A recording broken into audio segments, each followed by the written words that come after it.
All right, we actually have a caller here on our Q&A. Our very first caller on the Q&A with CIA. Hi, you're now live on the Q&A with CIA. Thank you very much for calling in. Hey, Alex, how are you doing tonight? I'm doing great, Donovan. How are you tonight, sir? I'm doing great. I was just calling to ask you a question. I heard there's a rumor going around you're getting ready to go saltwater. Oh yes, I love rumors, and this time that rumor is actually true. I'm actually going to be getting into saltwater with either a 40-gallon breeder or a 55-gallon aquarium, and I'm actually going to turn it into a fish-only with live rock aquarium. I'm going to have a couple of clownfish, probably the common clowns, and then I'm also going to have a yellow watchman goby in there, a lawnmower blenny, and some pistol shrimp, and a beautiful bicolor angelfish. So the rumor is true. I'm actually going to be getting into saltwater. I'm going to have some live rock and some beautiful fish. It took me 12 years to finally decide to go saltwater, but I am, and that's one of those rumors that I actually like. I actually know that you're keeping saltwater too now, right? Yes, I am. I've got a predator-only tank. Ah, nice. What kind of fish are you keeping in it? I've got a eel in there, a snowflake eel. I've got a Niger trigger in there, and a fox face spotted. And then I've also got a panther grouper in there, and maybe one damsel, but he don't last long. So.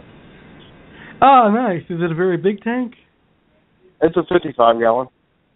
Ah, nice. That's very cool. Yeah, I'm waiting for my LEDs to come in the mail so I can grow my coral. Ah, nice. You got corals in there, or is it just fish only with live rock? No, I got corals. Ah, cool. You like corals? Actually, I think they're more interesting than the fish almost, to be honest with you. They're so colorful, it's crazy. Yeah, I'm quite the opposite. I like the fish better than the corals. Yeah, the clownfish, I'm telling you, I love the clown. I do have 2 clowns, I forgot to tell you that. I have 2 clowns in there, and they actually look like you're watching HD TV when they're swimming. I mean, their colors are so vibrant. It's amazing. Yeah, I think the clownfish are one of my personal favorite fish that I never had the opportunity to keep yet, but I'm definitely going to keep them. The fish that I do have in there, I know, let's just say this much, so everybody understands. I understand they're going to get bigger than the 55-gallon. That's why I'm clearing out my 200-gallon and putting them in there. Just to clarify that so we don't have a big issue with that later. Ah, awesome. A 200-gallon predatory saltwater tank. That's going to be awesome. I can't wait to see it. I can't either. I can't wait till it's up and going. I got to sell most of my Africans off that's in the 200 and then go from there.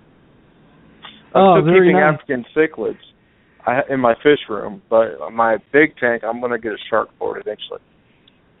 Ah, that'd be a cool tank. You should get a lot of views for that on your YouTube channel. Oh yeah. That'd be good stuff. So what made you want to think about start going into salt? Well, believe it or not, going saltwater was actually my dream when I first entered into the fish keeping hobby, and I waited all these years, and finally I have enough money to do it, so I figured why wait some more, just go ahead and do it. I actually saw a video on YouTube that explained how to enter saltwater as a beginner, and he made it sound like it was really easy, so I said, you know what, I'm going to give it a try. And if I can keep freshwater alive for all these years, I could probably keep saltwater alive, so I'm going to go ahead and enter into the saltwater world. Oh yeah, that's what I'm talking about, man. Because I mean, all you got to do is add your salt, make sure your salinity is correct, and temperature. If your house is usually between the 70s and 80s, you're pretty much good to go. From what I understand, I don't have a problem, and I keep my house at 74. And everybody does great. I don't even have to have the heater for them. Oh, that's cool. Yeah, my house is around 74 too, so it'll work out great for me too. And you save on your power bill. Not that that matters much to a lot of people, but some people you like to save a dime or two.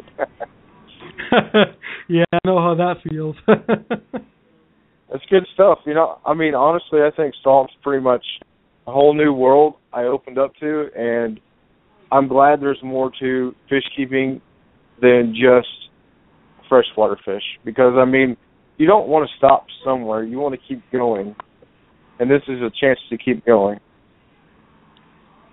I agree 100% with you, and if I have to be honest, I have to say that you were a part of me going saltwater. I saw your messages, and I said, I'm going to try saltwater too after I saw your messages on Facebook. Well, thanks, Alex. You're welcome. I really appreciate it. I figure that. if I can do it, anybody can. Yeah. Saltwater is a cool hobby, though. I can't wait to try it. It's amazing. You know, there's a lot more to it when you get into corals, which I know you said you're not really getting into corals, but, I mean, I'm sure in the future that you're going to be, like, thinking about it, because there's just more to it than just fish, man. You can get anemones and things like that, and the anemones, you know, they actually make their way around the tank. They just don't sit in one spot. You'll turn the light on in the morning, and they'll be in a different area every time. Coolest thing ever. Yeah, I definitely want to get an anemone for my clownfish, so I'll probably be having one of those. Those are cool. Yeah, the anemone, I don't know if those anemones actually move around, like the bubble anemones and stuff like that for the clownfish, but the ones that actually eat fish, they actually move around, which it's really cool. They haven't eaten my clowns, so I'm figuring they're pretty much fish safe. So, I mean, it's pretty neat stuff. Well, that's good. Yeah, I'm just saying if you want to get one in the future, I don't know what you think about Petco, but they usually carry anemones, so, I mean, just something to look at, look forward to. Yeah, Petco's pretty good for saltwater. My Petco actually has a really decent saltwater stock, but if I purchase my fish from local, I'll go to my local fish store for saltwater. But I actually sell an online site that does pretty good saltwater livestock too. Oh, I did. Yeah, I seen one. I think it was some aqua something, and it actually has really good prices on fish. I know the shipping is probably a little killer, but you got to look. You're getting quality fish, and they're not going into a tank that they're going to get diseases, things like that. I mean, not saying anything bad about Petco, but I've seen a lot of their fish kind of go downhill whenever they get them in the tanks. Yeah, that's true. It depends on the individual Petco, though. I know my Petco has a guy that manages it. He's really big into this fish keeping hobby, but it really depends on the individual Petco. Oh, definitely. Like, I went to here at my Petco tonight. I stopped by there before I came home, and there was this butterfly that I was looking at, butterfly fish, saltwater that I was looking at, and I thought about going to get it tonight. And I went over and looked at it. It had spots all over it, cloudy eye, and I mean it's only been like 4 days, man. I don't know what happened. It just really kind of turned me off a bit tonight. Oh, that sucks. Sorry to hear that. Sometimes their fish aren't the best. No. Where do you get your fish supply at? You usually use Petco or PetSmart? I prefer PetSmart, but I like them both. I use PetSmart only because I actually know the person that is running their fish room, so that's really the only reason I use it. But sometimes I'll go to Petco for supplies and stuff because Petco's a little bit cheaper on supplies.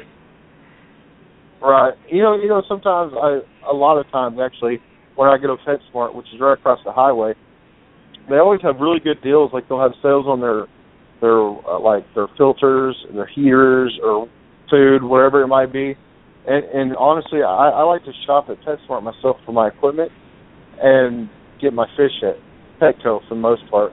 And you know, I haven't really bought any other fish anywhere besides down in Dallas. And I think that's one goby that I have. And because every time you go down there, I mean, man, they're super expensive. I think Petco's probably got the best price for fish. Yeah, it's probably true in your area. My PetSmart actually has sales on equipment too. I bought a filter there really cheap. I forgot about that. Yeah, they usually have pretty good sales on their filters. Like sometimes, like I think actually right now they have a sale on their filters, and it's like $10 off each filter, pretty much. I mean, really good deal. I mean, that's you know, and are you getting a protein skimmer for your 55 or 40 gallon tank? Yeah, I'll be getting a protein skimmer too. Well, man, if you get with me later, I can teach you how to make a homemade one for under $5. Awesome. I'll talk with you on Facebook about that. Right. You won't have to waste your $30 on eBay. Oh, that's good. Yeah. So, Well, I'm going to let you go, Alex. You have a good night and a good show, man. Thank you very much for calling in. I appreciate your call. Awesome. Have a good night. You too.